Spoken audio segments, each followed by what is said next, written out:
there has been another leak from Commander Legends. So you may remember that there was an eBay listing, right? So that went up and had a lot of images of new cards. So that was leaked. And now someone got their hands on the booster packs that were unopened from that eBay listing. And they're now slowly opening them and releasing leaks from it. So it's a little difficult for me to cover everything because they haven't released it yet. They have more packs that they haven't opened yet, and I think they just kind of want to spread it out.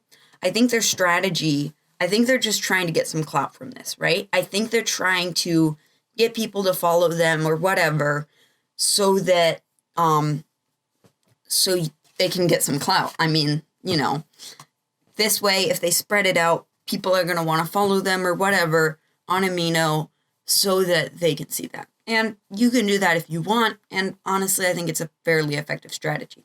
But there are also a lot of people talking about it, so you'll be able to find the information if you don't do that. There's also the document in the description, same one as last time, that has all the stuff that is leaked from it. So this will have all the information, all the new cards, and it's actually very, very nicely up to date, and a lot of people are using this as the information source. It's also translated and stuff. So you can use that document, you can follow them, whatever, but the point is they have not released all the information that they're going to, so we'll have to see what, I don't know what I'm going to do about that, honestly.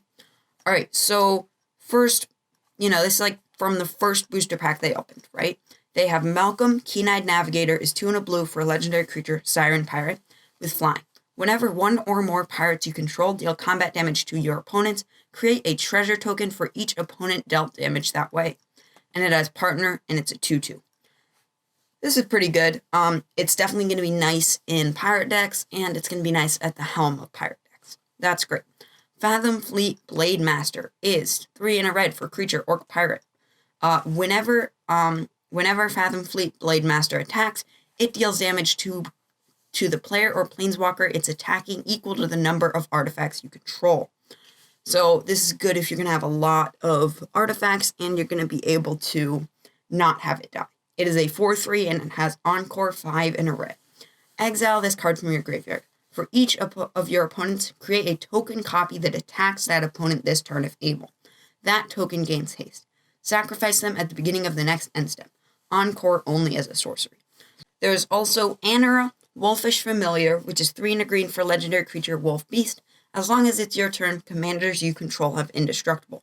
And it has partner. So, first of all, they are printing a lot of cards with partner and that are one color. So this just basically opens up a whole lot more options and possibilities of what you want to have with your commander. Partner is an amazing ability, and I'm glad that for the most part, these aren't the most insane things that were ever made. So it says, as long as it's your turn, commanders you control have indestructible, it has partner, and it's a 4/4. So for 3 and a green, it's just great to have protection for your commander.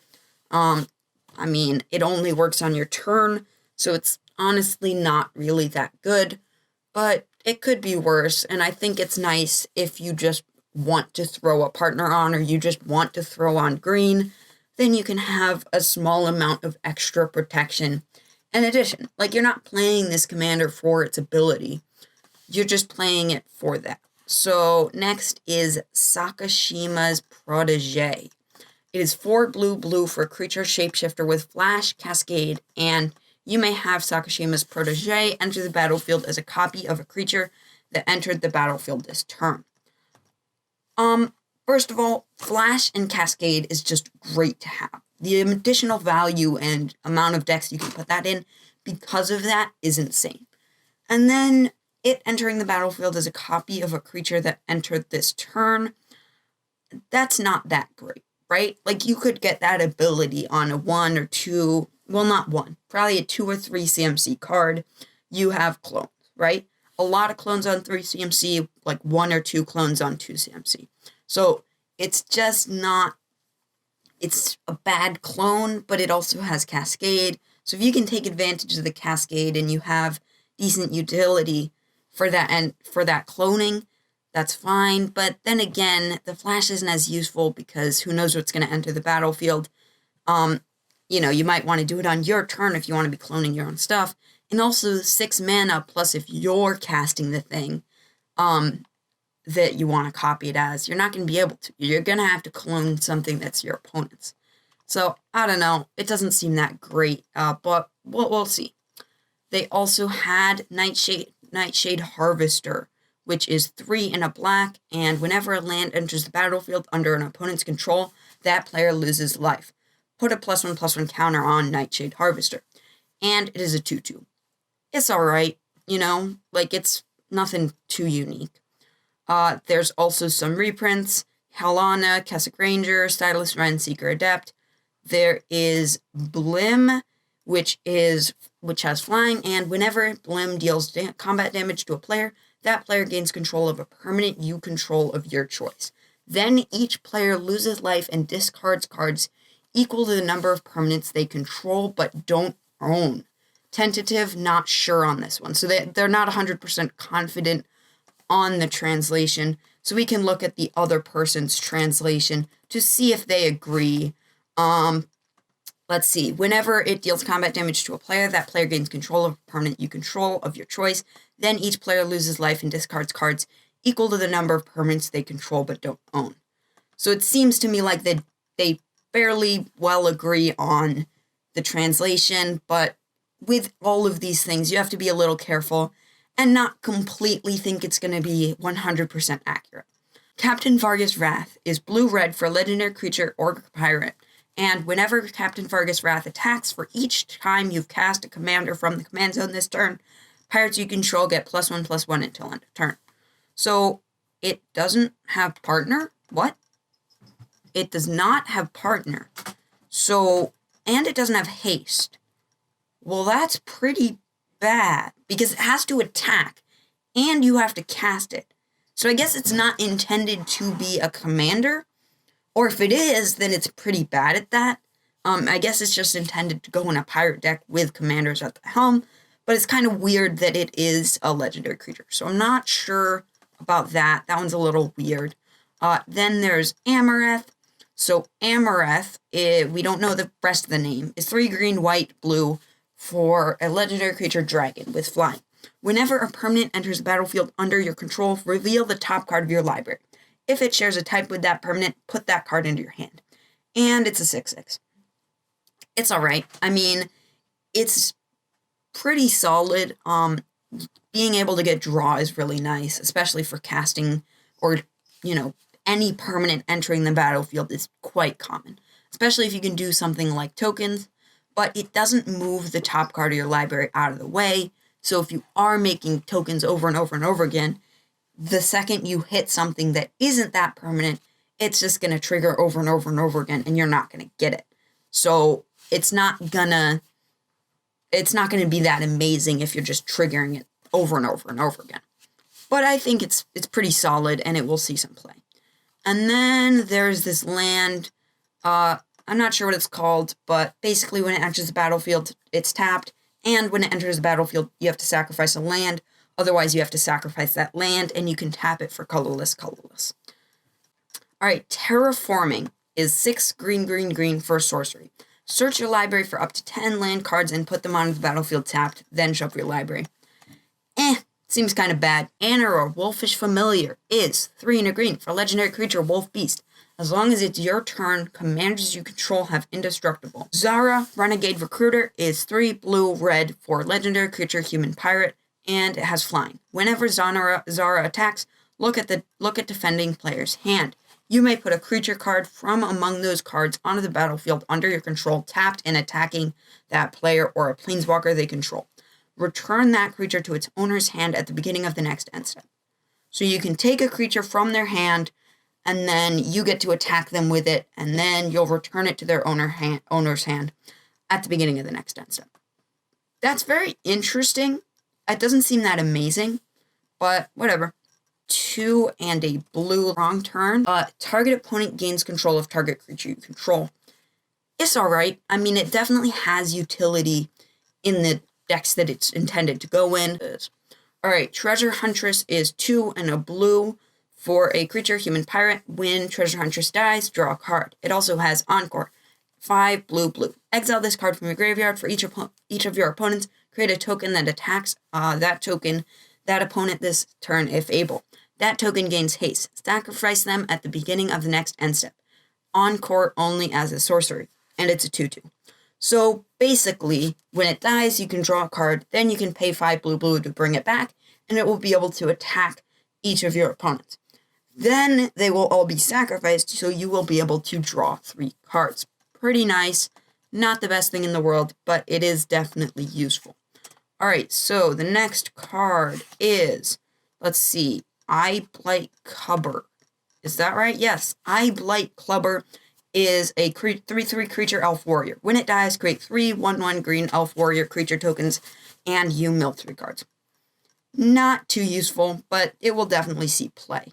Alright, and Kongi. Is Kongi a reprint? Let's see. Kongi is not a reprint. Kongi, Heavenly Hunter, is 3 white, blue for a legendary creature bird wizard. Flying Vigilance. Whenever Kongi attacks, attacking creatures with flying get +2/+0 until end of turn, and whenever Kongi blocks, blocking creatures with flying get +0/+2 until end of turn. So this is just another option of, how you're going to do a flying archetype. Alright, and then there is Glacian. Let's see. Glacian Power Stone Engineer is 5 and a blue for legendary creature, human artificer. Tap X untapped artifacts you control. Look at the top X cards of your library. Put one of them into your hand and the rest into your graveyard. It also has partner, and it's a 3/6. I mean, it's alright. If you care about scrying and you care about artifacts, which are a fairly common pairing, you can get some good value off of that. So this land is War Cabinet. It is a land, rare. You can tap to add colorless. Or you can pay 3, tap, pay life equal to the number of colors in your commander's color identity. Draw a card. So that's pretty nice to just be able to pay 3 to draw a card. And it's nice that it's better for less colors. 3 and tapping is basically 4 mana, which is actually quite cheap. To be able to repeatedly draw a card on a land, that is amazing. There's a Path of Ancestry reprint, and there is a very expensive sorcery in red. Soulfire Eruption is 6, red, red, red, so 9 mana. Choose any number of targets. For each of them, exile the top card of your library. Then Soulfire Eruption deals damage equal to the converted mana cost of the exiled card to that target. You may play the exiled cards until the end of your next turn. So let me say that again. You can choose any number of targets. So players, creatures, planeswalkers, right? Then for every single one of them, exile the top card of your library.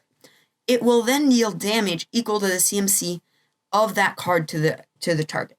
So the CMC you flip over for a specific card is the amount of damage it will deal.